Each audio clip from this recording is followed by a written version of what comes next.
What is up, Steelers Nation? Thank you so much for jumping on to another episode of All Steelers Talk. I'm Noah Strackmine, joined always by my man in the corner, producer Nick Belsky. Find us on youtube.com/All Steelers Talker. Subscribe anywhere you get your podcast. The Pittsburgh Steelers are 6-2 at the bye week, and my gosh, what a weekend it was. Heading into the week, they had an opportunity to take first place in the AFC North, claim their spot, feel real good about where they are at and where they are headed. They did all that, and I think a little bit more. We're going to dive into our reactions on both the offensive and the defensive and the special teams side of things in this one. And then just before we came on here, Deontay Johnson is headed back to the AFC North, joining the Baltimore Ravens in a trade that we will get to. And man, I think I might have some hot takes to go along with it. And it's Tuesday. It's our first Tuesday after a game this season, which means it is Overreaction Tuesday. We're pretty pumped about it. We got some good ones, and we'll answer all your questions as we do every day before we head out of here. Nick, it's a good one here in the Berg. It's 75 and sunny, which makes no sense in late October, not in the city of Pittsburgh, but today it just does. Just feels right. How are you feeling, my friend? To be completely honest, I'm a little concerned right now, Noah. I'm concerned about my job security because you are my boss, and you're telling me right before we get on a show that you're taunting the spirits that currently occupy your house. So you We're know just what? gonna make things worse here, huh? I'm a little concerned. I'm not even joking. I'm concerned because if you're going to taunt the spirits, I might have to look for a new job soon because I don't think that they're going to take too kindly to it. Do you, I mean, look it, I have family that watches this show. Do you know how upset they're going to be when I am making this a public thing, that I'm just making it everything worse? So for everybody who doesn't know, who hasn't been following along all summer, me and my wife moved into a new house over the summer. Very excited about it. Lovely home. Super pumped. Someone passed away in the house, just of old age, before we moved in. Okay, with the house is redone, it looks brand new, beautiful home. Okay, I plan to take great care of this lady's house, but there are signs that keep popping up that just say maybe somebody's a little haunted in this home, and there was one that popped up before we jumped. Thank you. That only means that at some point I'm going to get haunted during this show, which is proof. Just not what. Yeah, I guess proof would be the word. Would be the word. Hopefully the Pittsburgh Steelers just continue to win and you guys come back. You know, Nick would have a great time. You could find another Noah. I mean, you'll figure it out. Just get somebody with a cat that interrupts every now and then, and it's essentially the same thing. I don't really add that much. With that said, we will ignore the potential ghosts in my home, and we will talk Pittsburgh Steelers and their 26-18 win over the New York Giants, a game that at times looked closer than it was, at times looked like, oh man, are they giving this up? What's going on? I had a couple of people text me throughout the game saying, classic Steelers, here we go. Will say at no point did it really feel like this was a game that was going to get out of hand for the Pittsburgh Steelers. And by the second half, you just felt like things were going to click. 26-18 looks much different if George Pickens gets his other foot down instead of the same one twice, and if Broderick Jones doesn't get called for a face mask penalty that brings back the first touchdown on a drive that was absolutely flawless for the Pittsburgh Steelers offense. On the other side of the ball, you give up over 400 yards, I believe, of offense to the New York Giants, which is a bit concerning. What is your takeaway from a game that, I mean, they won. Russ continued to cook. George Pickens continued to look like a monster. Calvin Austin gets on the board in a big way. And I feel like I'm bragging a lot on this show the past couple of weeks. And I don't know how I keep doing it, but I just keep doing it. Beanie Bishop comes up with a game-winning interception, leads the Pittsburgh Steelers in interceptions, and Calvin Austin leads the entire team in all-purpose yards. I mean, people called me crazy, and if I was one hamstring away from 50 yards. I was one hamstring injury away from going through the trifecta in Week 8. I feel pretty good. I got reactions. I'll ask you yours first. Your thoughts on 26-18 Week 8 victory for the Pittsburgh Steelers. Yeah, a lot of people were concerned coming into this game that it was the perfect Mike Tomlin trap game. I mean, the Giants did only have 2 wins. They were Yes. both on the road, but they only had 2 wins coming into the season. And fortunately for the Steelers, the only part of the team that got trapped is the part that Mike Tomlin oversees the most, and that's the defense. Special teams was on point. Offense was good, not great, I think is the best way to describe it, but on point nonetheless. The defense, though, a little concerning whenever you're getting the ball run right down your throat from the New York Giants, when the only player on multiple plays that I saw that could actually hold the offensive line was Cam Hayward, and everybody else was about 3 or 4 yards back further downfield. So I think the defense is something that, good thing we go into the bye week. They need a reset. They need to get healthy guys like Deontay Jackson, some bumps and bruises outside of just Deontay Jackson. You know, Alex Highsmith just a couple weeks back. You can get Nick Herbig back potentially as well. But I think that defense really needed a reset because they did not look good for long portions of last night's game. And what I told you earlier today when we did Bleacher Report was, well, it kind of looked like the Killer B, Big Ben defenses that would give up every single yard that you possibly give up, but then they would tighten up in the red zone and hold teams to field goals, and then eventually make that one big interception or one big sack fumble to keep the Steelers on top. It looked like a team that was dependent and relying solely on one big play to be able to make those stops. Yeah, and you're not going to beat Patrick Mahomes off that one big play. You're not going to beat Lamar Jackson and Josh Allen off that one big play. And I think that's the biggest negative here. You know, you could look on the offensive side of the ball. You could talk Broderick Jones and the concerns there, but truthfully, there is no fix right now. You can't look at Broderick Jones and say you could just replace him because they don't have options until Dylan Cooks comes back. And then what, you're going to try him? I mean, sounds good. Maybe he's better. Maybe he's worse. Who knows? You can't put Spencer Anderson out there. He pretty much plays guard. So you're taking a shot there too. The big negative that comes out of this is simply that the defense has gotten worse throughout the season. And that's not great because that's the heart and soul of this team. And they're getting the other half of it down. They're learning how to run. They are succeeding on offense the exact way that they wanted to succeed on offense. Let Najee Harris handle the workload, have a great offensive line, let Russ cook when Russ needs to cook, rely on George Pickens. That's it. That was the game plan. They're hitting it. On the other side of the football, they just seem to be going downhill, which isn't what you're looking for.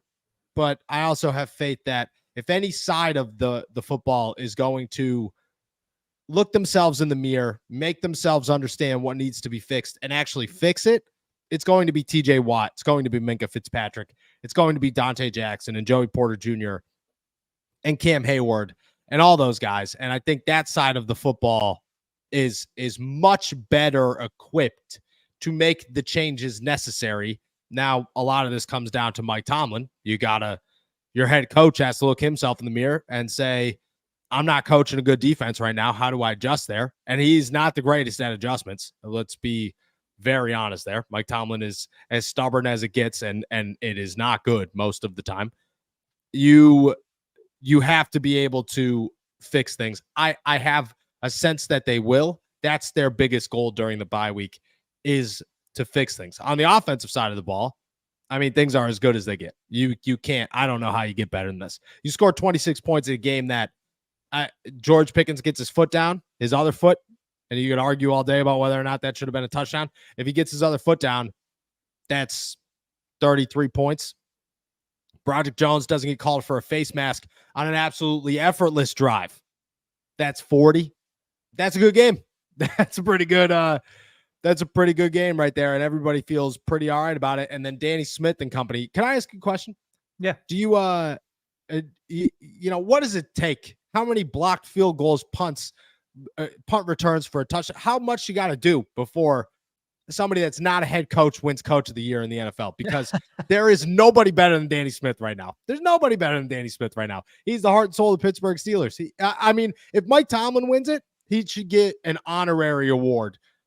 Danny Smith should get an honorary award because of what he is doing. At the very least, he deserves a steak dinner from Tomlin for that. I think he's going to get those.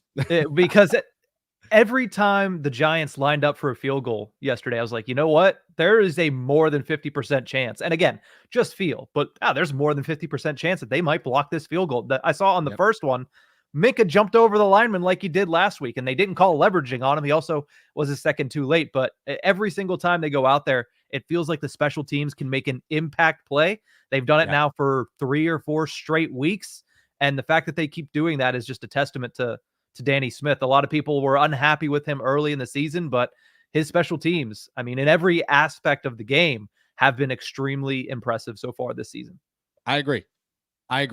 Then there's the other side of this talk, the other side of this conversation, and that is, did they do enough to say, here we are, it's the bye week? Do the Pittsburgh Steelers calm it down? Do they have the pieces? So I'll ask you, before we dive into specifics, because we'll obviously talk Deontay Johnson trade here in a second, are the Steelers a Super Bowl contender where they stand currently without any moves? I say they're an AFC contender, and there's one major difference between Super Bowl contender and AFC contender. Super Bowl contenders, I would say, have the opportunity, and I could see them beating every one of the other contenders in their current conference. So I could see the Kansas City Chiefs beating the Ravens, the Texans, the Bills. I can see the Texans, even though they are down a couple wide receivers right now, beating the Chiefs or the Bills. I think the Steelers right now are right on that bubble. I think there's just one thing missing. And you said we'll get to it in a minute. I think there's just that one thing missing, and that opportunity to see these guys mesh as a unit against those higher level teams. We're going to see that in the second half, starting right off the bye against Washington. That's that opportunity to come out perhaps with a new piece and show that, hey, we can put this together and beat a team that is also going to be competing for conference championships this season. I agree. AFC contender is exactly where I would put them. I think they could beat the Texans. I think they can beat the Chiefs. I think they can beat the Bills. I think they can beat the Ravens. Maybe the Colts, now that they have Joe Flacco. I think if you did it again, you'd probably win that game. But I don't know if they could beat all of them and put themselves in a Super Bowl. And that's what you have to. I think you could beat some of them. I think you could beat every one of them individually. You have to beat all of them, most likely, or at least half of them, to get into the big game in February and take on, right now, looks like the Lions, but it could be anybody coming out of the NFC North. There is a missing piece. That missing piece is a wide receiver. Before the Deontay Johnson trade, did you think that they did enough? Did you sit here and say, Van Jefferson, 64 yards last night, Calvin Austin, 73-yard touchdown on a punt return, follows it up with a passing or a receiving touchdown from Russell Wilson? Did you look at it and say that was enough before the Deontay Johnson trade? Even before, I didn't think it was enough. I thought it was nice to see, and we've seen it on a couple of occasions, right? We saw it with Calvin Austin in week 3 against the Chargers, but we also saw a couple of miscues that, you get a better wide receiver. A lot of those miscues get fixed, right? In the red zone, you have to go to George Pickens because he is your big red zone target when it comes to wide receivers. You add a second wide receiver, you add options. You don't have to always go to George Pickens. And again, not that George did anything wrong. I mean, I agree. I think that touchdown sort of counted whenever he toe tapped 5 or 6 times with the left foot, and the right foot just decided to elevate and levitate like the ghost in your house. But at the same time, we keep talking smack on this thing. It's going to show up. But at the same time, there were some other instances where you're like, well, if you get another receiver, is Scotty Miller on the field for that go ball that goes between his arms? If you get another wide receiver, is that Van Jefferson that is running past the wide open spot in the end zone on that opening drive where we wouldn't have even had to get to that George Pickens face mask call on Broderick Jones? These are the little instances that I think adding a wide receiver and a bona fide wide receiver help the Steelers and get them to polish up to be one of those Super Bowl contenders, and not just a team that, well, they need the sum of their parts to be greater than the individual performers. I don't disagree. I think you could have got it done.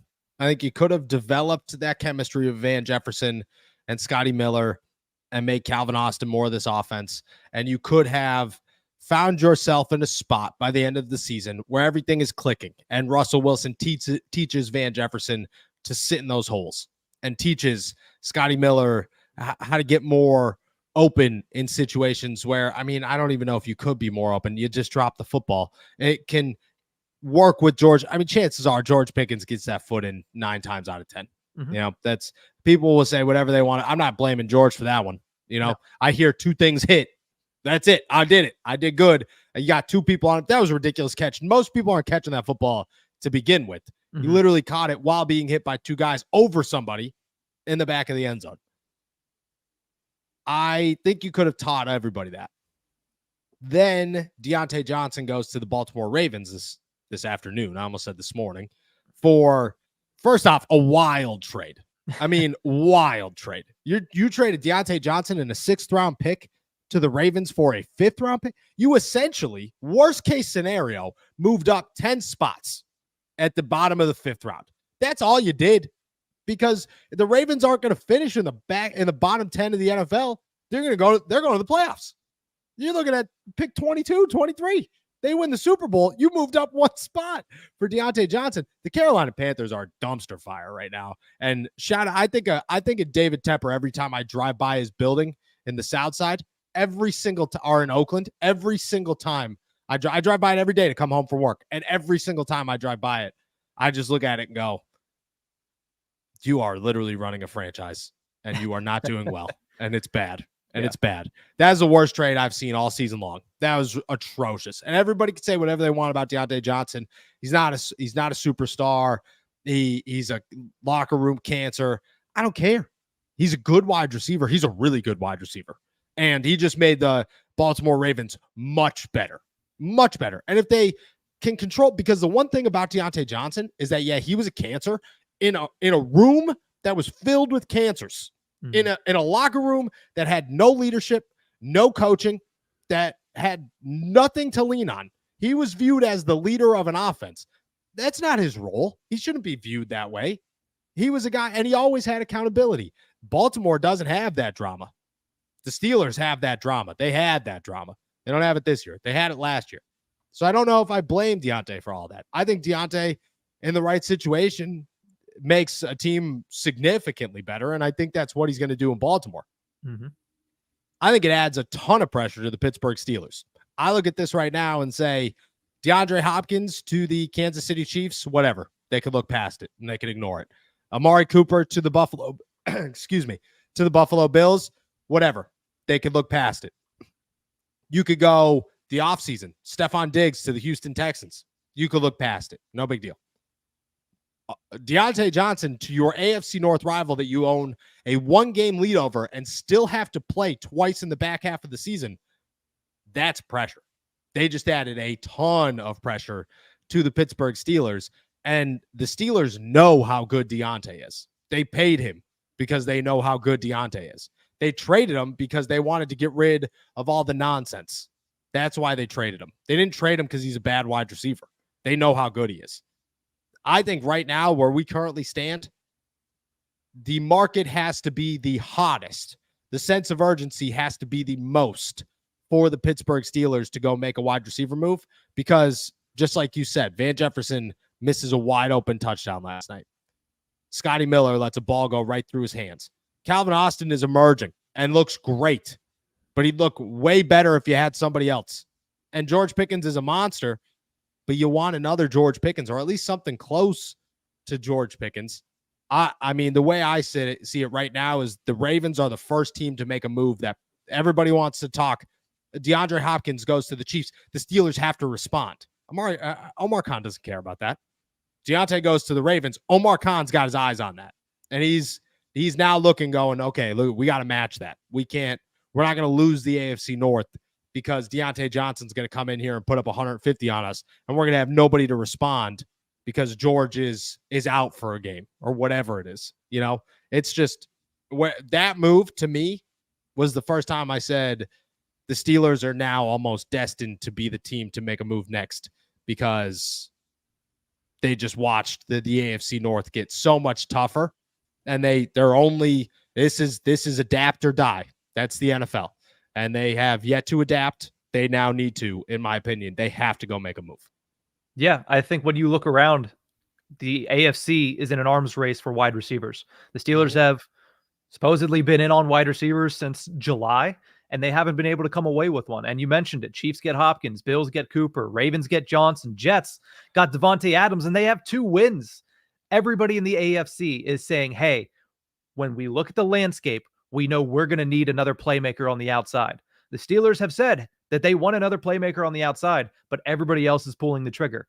You have 1 week left, Omar. You got to pull the trigger. This team is good. This Steelers team is good. Don't waste that. Give them one more weapon on offense and watch them thrive and become one of the best in the AFC. Because if you do that, I look at this second half and I say, this is a gauntlet, but a gauntlet that I think they can weather the storm with if they get that one extra receiver to tighten up a lot of these things on the offensive side. 30 points in back-to-back weeks and then should have been 30 points yesterday. That's great.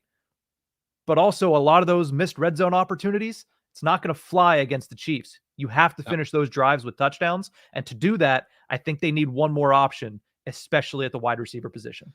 Would you, after last night, would you go give a conditional fourth for Darius Slayton to the Giants? Would you call him this morning and say, hey, dude, he just put up 100 on us. Let's get a deal. Let's get him to Pittsburgh. I would think he's 100% an option. I think, but the other doors have to close. If you're still talking to Cooper Kupp in LA, I think that's a door that should remain open. If you're going to talk to Garrett Wilson in New York, I think that's still an option. But if those doors close, I have no problem going out and getting Darius Slayton. Let him do to opposing cornerback twos what he did to Deontay Jackson last night. Well, let me ask this question then. How long do you wait for those doors? Because those doors could stay open until 4 p.m. on November 5th if they really want to. And in that time, you can miss Darius Slayton. You can miss Jacoby Myers. You can miss somebody tossed Adam Thielen. I don't even know if he's healthy, but Adam Thielen out there, Tyler Boyd, Calvin Ridley, like all these guys could be gone. Do you push it out there? Like, where's your deadline has to be before November 5th. You can't just take this down to the wire and say, all right, well, we missed out anybody else. And then we didn't get Cooper Kupp. So it is what it is. It kind of, at that point, it kind of feels like a Brandon Ayuk situation where you put all your eggs in one basket and you missed and you dropped the basket and now you got nothing. How long do you wait? Well, here's the thing. I just gave you 3 baskets, and it doesn't mean that you can only talk to one at a time. You know what each is worth. You know what each team is wanting for those players. I think you wait until Monday. And then when Monday comes around, if those other teams, the Rams and the Jets are still saying, well, we might keep them, then you move on to Slayton. I think you give it this week now that the Steelers are in their bye week. Omar can have the facility to himself and probably TJ Watt because he's an animal, probably just benching himself, within the facility. I think you take until Monday, read the room, read the landscape. And if you can get one of those top tier receivers, great. If those teams are still jerking you around at the beginning of next week, you got to come away with something. And Darius Slayton is not a bad consolation prize for the Steelers offense. I agree. I agree. I think I'd put him as B, option 3. I don't know if the interest in Garrett Wilson is real, but I think that the Jets are quickly realizing this season is a bust and the Aaron Rodgers project isn't going to work. I mean, the Cooper Kupp, I think you're going to have to wait until Monday and hope for the best and just hope that nobody else pulls the trigger on a Darius Slayton or Jacoby. But I'm going Darius Slayton next because the Giants are ready to move. They're done. It's over. This team is done. If you offer a good enough pick, they're going to make a move, and they're already thinking about next season. They're a 2-win football team. They're not going to get any better, and this season's already over. The NFC is much more loaded than the AFC this year, and the Giants don't have a shot. They don't have a shot, and they're already thinking about their next head coach. They don't need to be. They don't want these wide receivers. I agree. I could see by Monday. I definitely think it's going to happen before the trade deadline. I wouldn't be surprised if it happens during the bye week. I wouldn't be. I think after Deontay Johnson, Omar Khan's just looking at it and going, we can't go into the back half without something. So anything is better than nothing. And whatever that anything is, I think they make a move for it. We'll see what happens. There are names to watch. We'll keep an eye as we watch them. With that said, it is Tuesday. We got 2 segments left before we close out this show. We're going to dive into Overreaction Tuesday here on All Steelers Talk. We're still working on that video. I promise I won't lie to you. I've said it every day on the show, and then the next Tuesday rolls around, and I go, I forgot to send in the video. I'll get there. We're going to make it happen. With that said, Nick, I'm going to toss it to you. Overreaction Tuesday, Week 8, Pittsburgh Steelers, New York, or Week 9, Pittsburgh Steelers in the bye week. We got nothing ahead, nothing behind. What do we got? We got a couple of overreactions. I got 3 listeners put 5 in there, and then we also got a couple that are already in here in the live stream, so we'll get to all those as well. Let's start it off with mine. This offense will not work without Najee Harris if they don't re-sign him next season. Oh, I'm going to go overreaction. I get where you're coming from. I definitely get where you're coming from on this one. Starting off with a bang, too. This is why we need the music. You know what I mean? Because if Nick's going to start off with some bangers like this, we need something to lead in, really juice it up as we get here. And I don't think I did a good enough job leading us into Overreaction Tuesday on this one. I think it's partially because I'm ready to die. My head feels like it's ready to explode. And I'm pretty sure there's a presence in here with me. And Nick is just making fun of it left and right. And they're definitely listening. I respect it. It. That's all. Yeah. You tell that to me when I wake up in the middle of the night to somebody just tapping me or something. Go ahead. I'm going Overreaction Tuesday, or overreaction on this one. The reason I say that, I understand where you're coming from. I get it. Najee Harris, 3 back-to-back 100-yard games. He looks like a stud. He is the heart and soul of this offense right now. He is the piece that makes it work. He is what you lean on every single game to get everything else working well. This is what the Steelers offense wanted to do. They wanted to lean on their run game and work everything else around it. I get all that. But at the same time, I mean, you could find another Najee Harris. There are other Najee Harrises. They come and go. And running back is the one position that you really could look at it and say, there are pieces that make this work. And maybe it's not Jaylen Warren. Maybe it's not Cordero Patterson.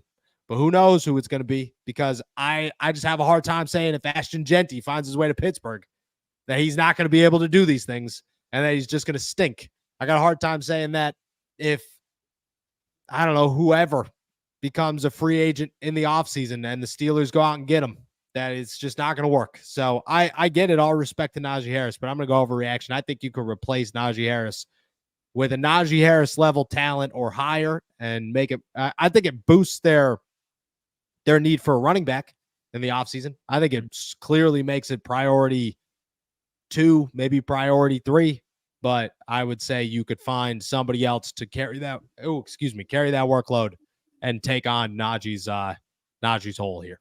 All righty. So we start with an overreaction. Let's see if this is an overreaction as well. One player we haven't talked about really at all this season is Keanu Benton. I will say, overreaction or not, Noah, Keanu Benton has been more disappointing this year than Patrick Queen. Oh gosh. Keanu Benton is a nose tackle, okay? And Keanu Benton's role as a nose tackle is simple. Just stand there and clog the hole. I will say that he has not lived up to the breakout candidate. This dude's going to be an absolute monster in year 2 label that everybody slapped on him. But I'm not going to say he's a disappointment. I think he's got disappointing moments. But overall, not the – see, even StreamYard agrees with me. Overall, not a complete disappointment. Patrick Queen has come into his own. Not every week, not consistently, but he has had his moments. But I think overall he's been more of a disappointment than he has been like a great addition. And if I'd pick between, Keanu Benton is just he's underperforming less, we would say, for the expectations given on him.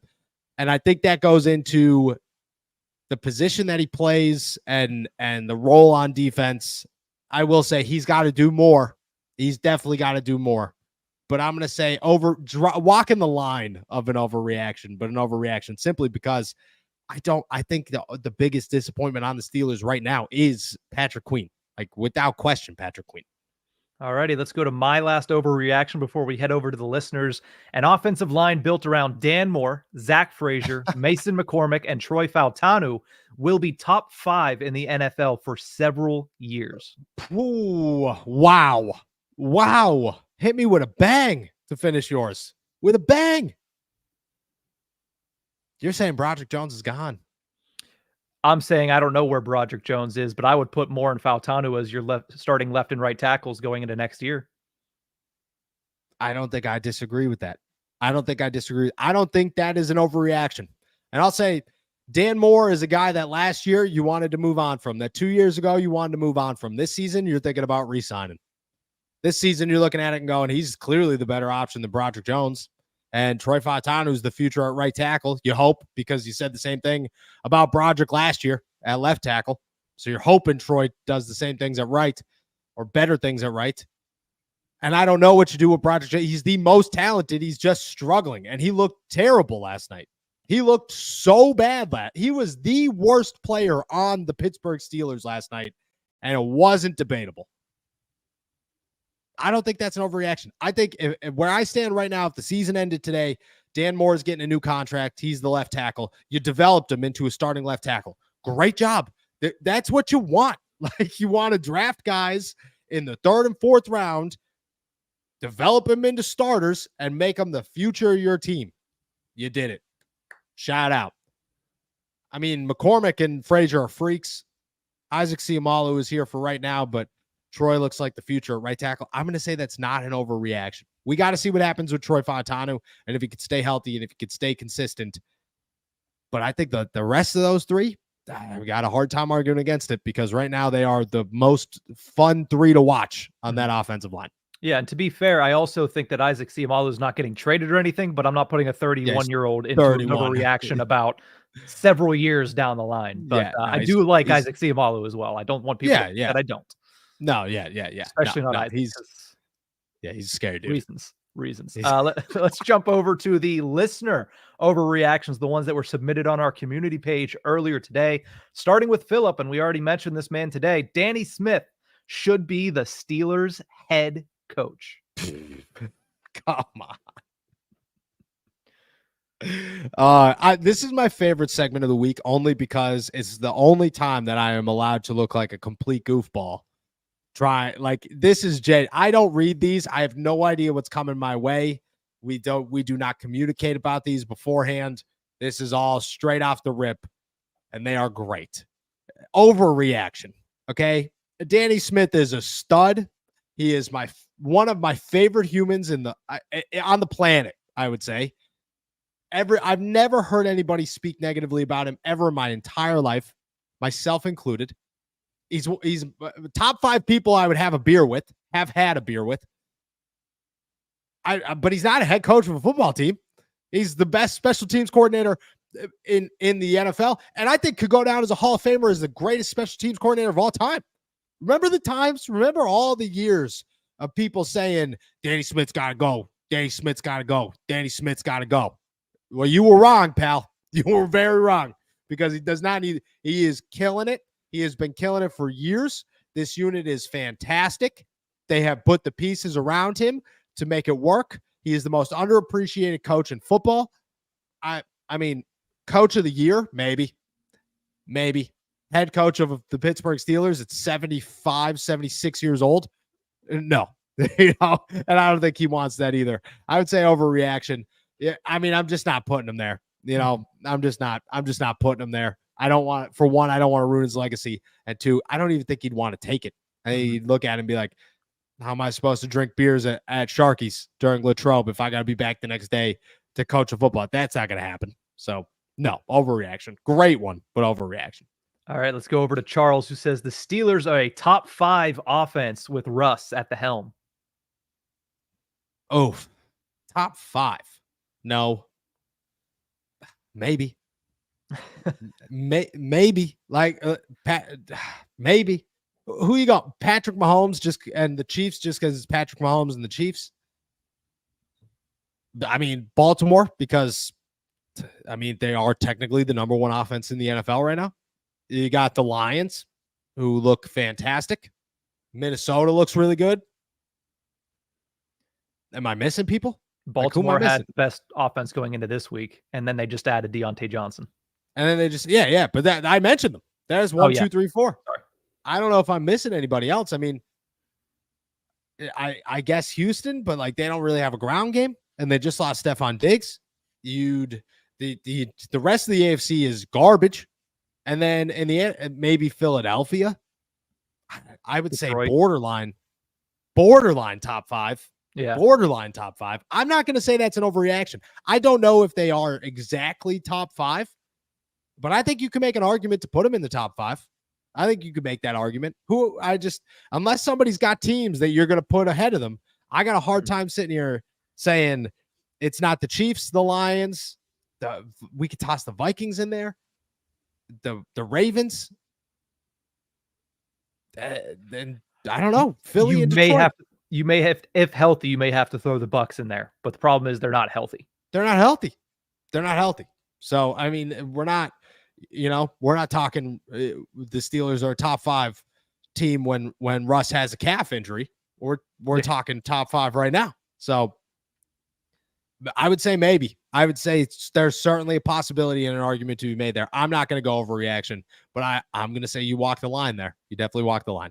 All right. This is my favorite of the week. Let's go over to Jared, who says Beanie Bishop is the reincarnation of God himself, and Cam Sutton will never see the field again. Oh, how far we've come.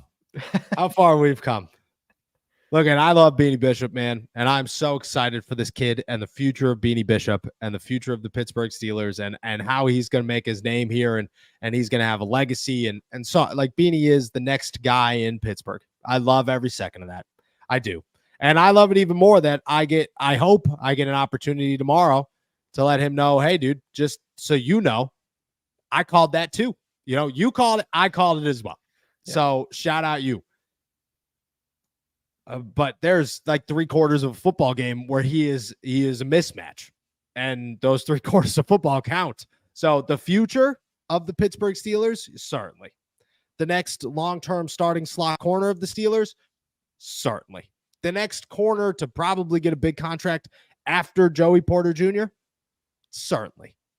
Cam Sutton will be starting in week 9 or week 10. And there is no debate to be had there. It will be Cam Sutton who is starting in week 10 for the Pittsburgh Steelers with Beanie Bishop coming off the bench, still playing, still making an impact, but it is Cam Sutton's job. Overreaction.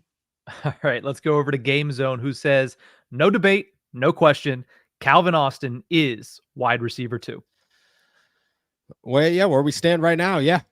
Where we stand currently, definitely. There has not been a move. I mean, we'll check Twitter real fast, see what's up. Nothing. You know, the Jets worked out some kickers, but that's all I'm getting here. And where we stand right now, yeah, he is without question the wide receiver 2. He has been a breakout candidate all season long. He has put this team on his back at times, especially on Monday Night Football against the Giants. He did it before against the Chargers. I mean, yeah, he is where we stand currently. He is wide receiver 2. There is no debate there that he is wide receiver 2. Should he remain wide receiver 2? No, but it's not an overreaction to say he's wide receiver 2 right now. So I'm going to go not an overreaction. All right, let's go over to Carl Spackler, who checks in every week for Overreaction Tuesday, says Minkah Fitzpatrick is no longer an elite safety. He is average. Come on. I get it. It's Overreaction Tuesday. We got to come up with overreactions, but come on. Did everybody miss the hit on Darius Slayton last night? Did everybody just not see that happen? Because average safeties aren't going to do that. Great safeties are. I get it. He needs to come up with interceptions. He's got to start forcing turnovers. He's got to do a little bit more. I get it. But average, he's nowhere close to average. And he makes plays constantly that are not average. And he is an absolute thunderbolt most of the time. And again, he's got to do more, but he's aware of that. Everybody else is aware of that. I still don't think that, I don't think I'd call him average. I look at Minkah as a dude that our offenses are game planning very heavily against these days, that are trying very hard to ignore him or avoid him. And he's trying to make plays from time to time. He needs to make more of them. But that hit on Darius Slayton last night and the way he went about it, the way he said, you are not going to throw a flag on me again, because it's a flag happy game. And I've already been called for this once this season when it clearly was not the move. Not everybody does that. Most people don't. So overreaction, he is still a stud. Yeah, I was laughing a little bit whenever I saw Brian Dable on the sideline saying he hit him in the head. I was like, no, Minkah's not making that mistake twice. Nah, it didn't even come. That was so perfect. It was actually crazy. He literally turned his body, put his head down to make sure that the hit was not even close to a head-to-head contact. Alrighty, let's jump into the live comment section. We got a couple of overreactions here. Let's start with Sean LaRock, who says overreaction or maybe underreaction. Cleveland Browns are more of a problem than the Baltimore Ravens now that Jameis Winston is at quarterback. For the Steelers, potentially. For the NFL, no. I mean, this is an overreaction. This is easy. You know, it's an overreaction simply because the Browns probably aren't going to make the playoffs. The Ravens are. The Ravens have a shot to win the AFC North. The Browns do not. I would say it's an overreaction.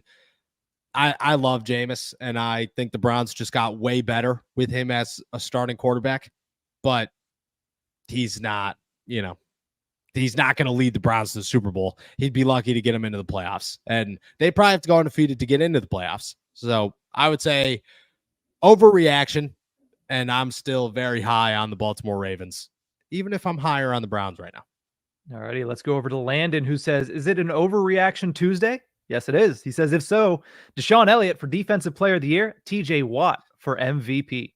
Yeah, I don't know why not. I mean, Deshaun Elliott didn't really play the greatest last night, but I still think Deshaun Elliott is a stud, and I'm excited for power rankings tomorrow. Very excited for power rankings tomorrow.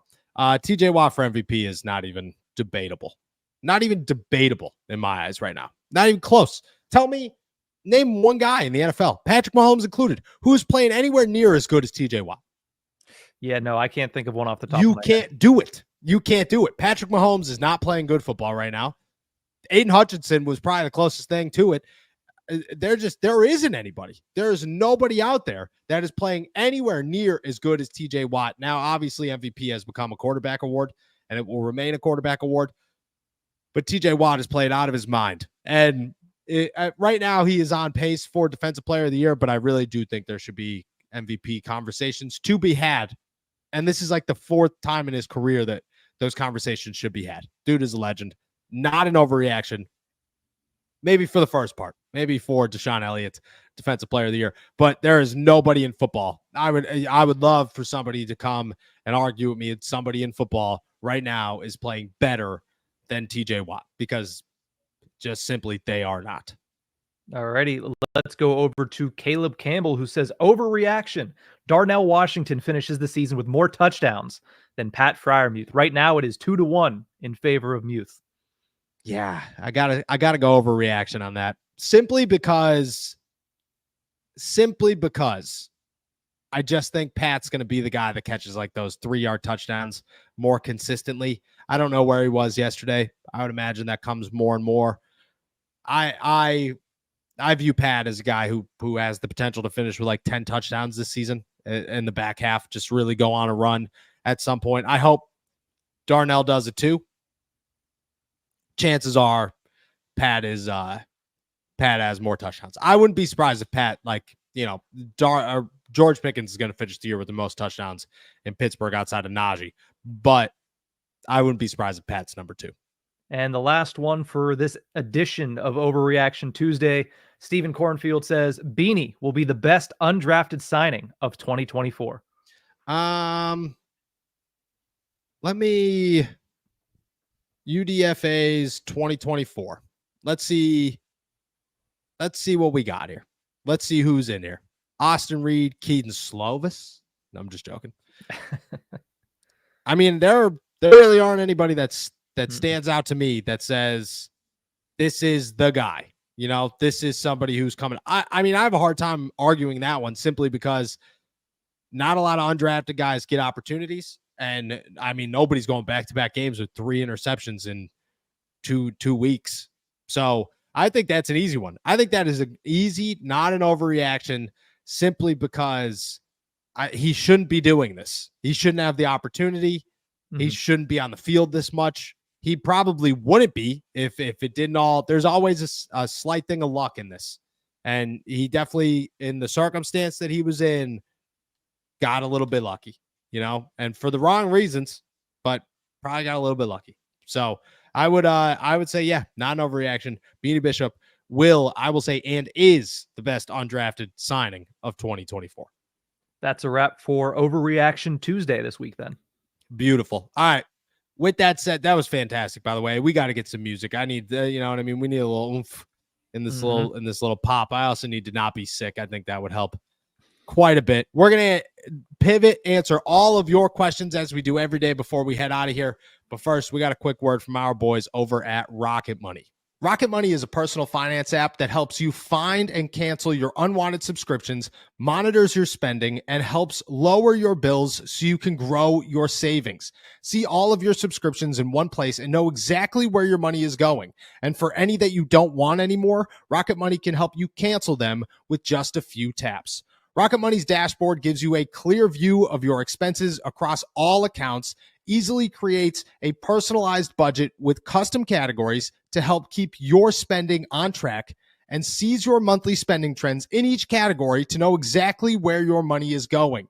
Get alerts if your bills increase in price, there's unusual spending activity, or if you're close to going over your budget. And the new goals feature automatically saves money for you without you even having to think about it. Whether your goal is to pay off your credit card debt, put away money for a house, or just build your savings, Rocket Money makes it easy. Rocket Money will even try to negotiate lower bills for you, sometimes up to 20%. They automatically scan your bills to find opportunities to save. Then you can ask them to negotiate for you. They'll deal with customer service. Rocket Money has over 5 million users and has saved a total of $500 million in canceled subscriptions. They could save members up to $740 a year when using all of the app's features. Stop wasting money on things you don't use. Cancel your unwanted subscriptions by going to rocketmoney.com/allsteelers. That's rocketmoney.com/allsteelers. rocketmoney.com/allsteelers. Shout out our boys over at Rocket Money. All right. With that said, just got news actually while we were on there. Not big news, not exciting news. Pitt is spending $14.5 million to eliminate Cardiac Hill on their campus and make it less hilly. And I don't know what it would cost to make the entire city of Pittsburgh less hilly. Yeah, but I would contribute. You know, I'd toss in a couple of bucks and say, hey, you know, I got a couple of coasters. I got a lot of Alani. You know, I got more Alani. I'll sell all my Alanis and at least come up with like $60, $70. I don't know. I'll toss them a paycheck and say, hey, let's just make it flat. Flat's nice. All right. With that said, let's dive into some questions before we head out of here. We'll answer as many as we can, so make sure that you're tossing them in the chat. Nick, what do we got? let's start with Cody Silva, who says it's not just the Deontay trade bait. Went out and got 2 number 1 wide receivers, Flowers and Johnson, and an MVP QB with Henry as the running back. They're doing everything that we want Pittsburgh to do. Yeah, I mean, they are, but Pitt did it on the other side of the football. So there's you got to take everything in perspective. Everything in life is about perspective. The Ravens went out and got Derrick Henry. They got Zay Flowers. They now added Deontay Johnson. Great. They have a terrible offensive line. They have an awful defense. They have no corner help. And they just benched their second best safety for no reason, but probably because he's not playing well. The Steelers have a great offensive line. They've built it.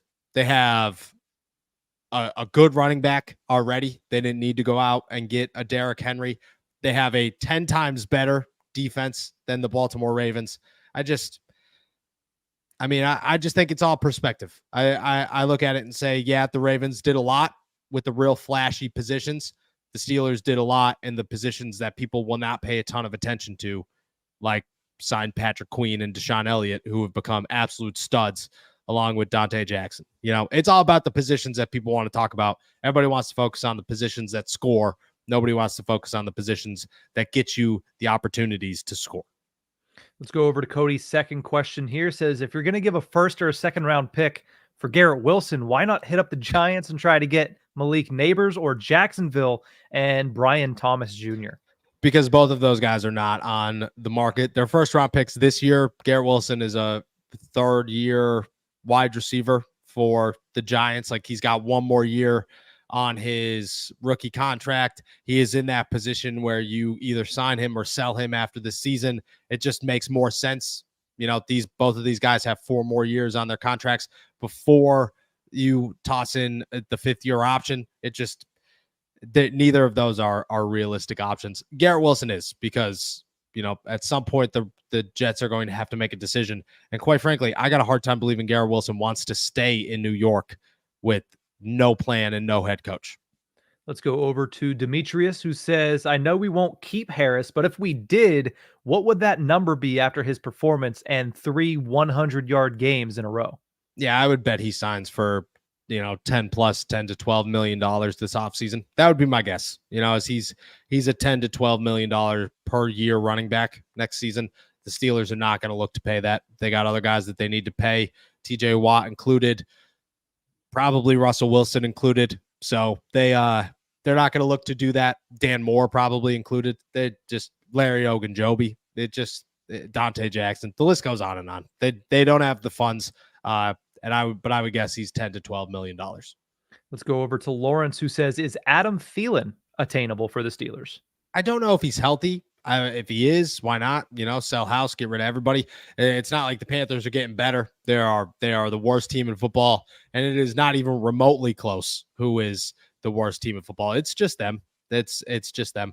I would like Adam Thielen. I think he fits very well. I think he'd be a very reliable set of hands for Russell Wilson, and they would get along very well. He would work well in the middle of the field. I don't know if he's healthy, and I don't know what the Panthers. I mean, if they just gave up Deontay Johnson for like 3 picks higher in the 6th round or in the 5th round, they'd probably give up Adam Thielen for like a bag of chips. So I would call. I don't know if he's healthy though. Let's go over to Samuel, who says, Noah, do you believe we'll ever see what Roman Wilson will add this season to the Steelers? I think a number 10 Wilson shirt would go well with a number 41 and a number 3. I agree. And I think the future is bright for Roman Wilson, but we will not see Roman Wilson on the field this season. We just won't. He's on IR. I don't know how long it's going to be, but I would imagine that the Steelers keep him shut down for as long as they could, potentially the whole year. He just never clicked. He dealt with injuries. It happens. I saw a lot of people saying Roman Wilson's a bust. I've never, ever, ever heard of anybody who could be a bust in their first season after dealing with 2 pretty big injuries. That's just, I mean, we're 3 months, 4 months, 5 months into this. What are we doing here? He's not a bust. He's dealing with injuries, and we'll see what happens next season. Is Calvin Austin a bust? No. So let's tame our expectations. And for everybody out there calling him a bust, he's not. You just got to wait until next year. Let's go to Paranormal in the Funhouse. Says, I got a question, Noah. If the Steelers trade for a wide receiver, will it just be a wide receiver, or will there be several trades for another position like an offensive lineman? Nope, it'll just be wide receiver. I would imagine that they only make one move. That move is for a wide receiver. They're not going to go at a tackle. They're not going to do any of that. It would just be a wide receiver. That would be the only one. They like Broderick Jones. They're going to see what they have in him. They're going to give him every opportunity they can. They like Dylan Cook if they need to. They'll test him out, but no, it'll just be a wide receiver. Let's go over to Samuel again, who says, what flavor is Danny Smith's gum, by the way? I have no idea. I've never asked. I should ask. I would imagine he's just like a straight bubblegum guy. If I remember correctly, last year, the coordinators and the position coaches talked during the bye week, so you might get a chance this week. I do. I talk to them tomorrow, actually. So that will be my question. It's Danny, what color gum what flavor gum you chewing? Did you hear the story? Did you catch the story the last time he spoke, which was last week? He told a story about how one time he was chewing gum so hard during a game that one of his teeth fell out into the gum, and he just took it out of the gum and put it in his pocket and kept going. Like, he's just a different, he's a different human, man. He's a one of a kind. They do not make them like they make Danny Smith.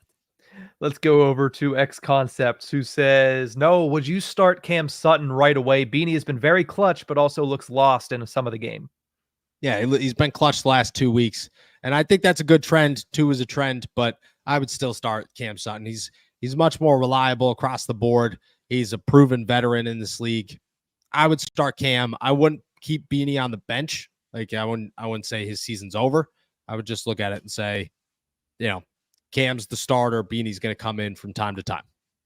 Let's go over to Bert, who says, what can we do to improve the run defense? Am I the only one who's really worried about playing the Ravens when we can't stop the run? I mean, I would be too. I would definitely be too. The Steelers play the Ravens like differently. I don't know why. I don't understand what's up with the run game. I have no idea what's going on. They just are bad at hitting their gaps and staying in their assignments. That's the issue.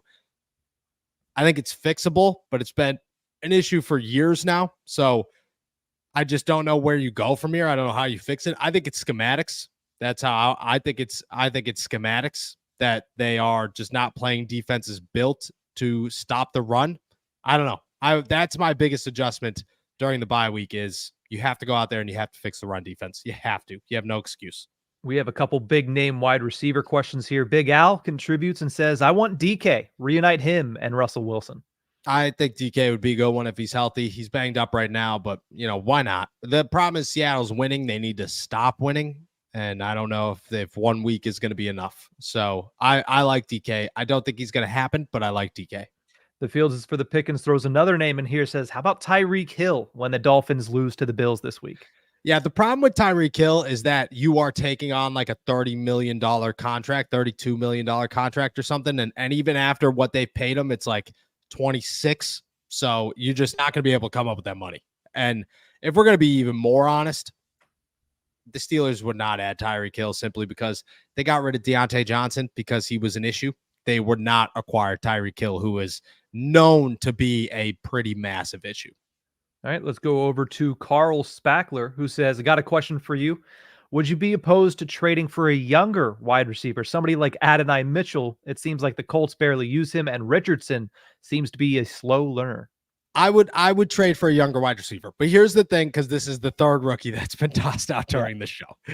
Rookie wide receivers will not get traded. They are part of the future plans of those teams. Those teams understand that they suck, but they took them early for a reason. So Adonai Mitchell, Brian Thomas, Malik Neighbors, they are all part of the future plan of these teams. The Steelers, just like every other team, don't have an opportunity to trade for them because they would essentially have to give up what they gave them and more, because Malik Neighbors was the 4th overall pick in the draft, the 5th overall pick in the draft, something like that. The Steelers are going to have like the 25th pick in the draft. So they'd have to give up probably 2 first-round picks for a Malik Neighbors and so on and so forth. So it just doesn't work out. Rookies are not on the table. That being said, a younger guy like a Garrett Wilson, like John Mechie was a name before Stephon Diggs tore his ACL. If the Bills stunk, I don't even know if that makes it. It's tough to come up with names that are on bad teams right now, but younger teams, younger guys would work as long as they're in their, I would say, 2nd to 4th year in the league. Let's go over to the Navigator, who wants to know, is there any update on Cole Holcomb, or should I dash my expectations for him to return this season? Yeah, I would not hold my breath waiting for Cole Holcomb this year. I don't know what's going on. They've been very hush about it. They remain hush about it. And Cole's not the most approachable human. So I would say right now where we stand, my expectation is he does not come back, but he's at the facility working every day. So maybe he is, and they're just keeping it quiet. And let's close it off with this one from Ricky Huggins. Says, coming to Pittsburgh from Tennessee for my first game on December 8th against the Cleveland Browns. Going to stay the entire weekend.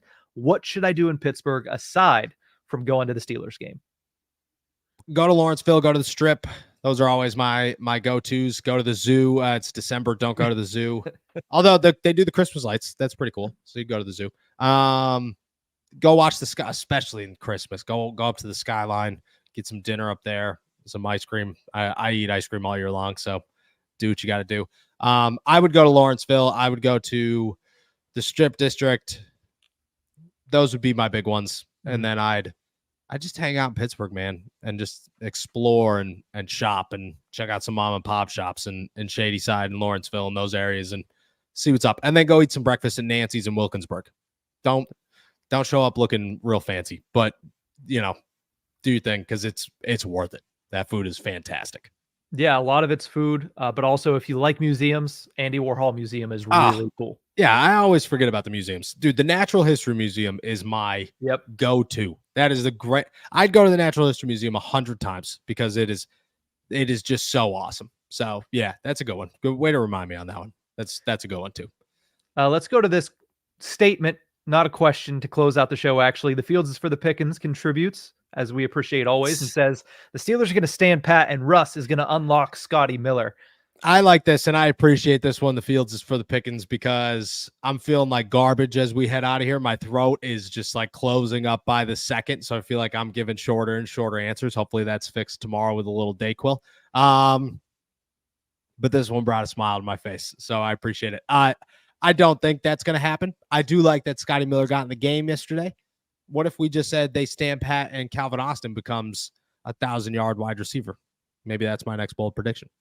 We'll see on next Thursday if that's my bold prediction. Yeah. That's a wrap for today then. Awesome. With that said, guys, thank you so much for toughing this out with me and my sickness. We're just going to call it the sickness.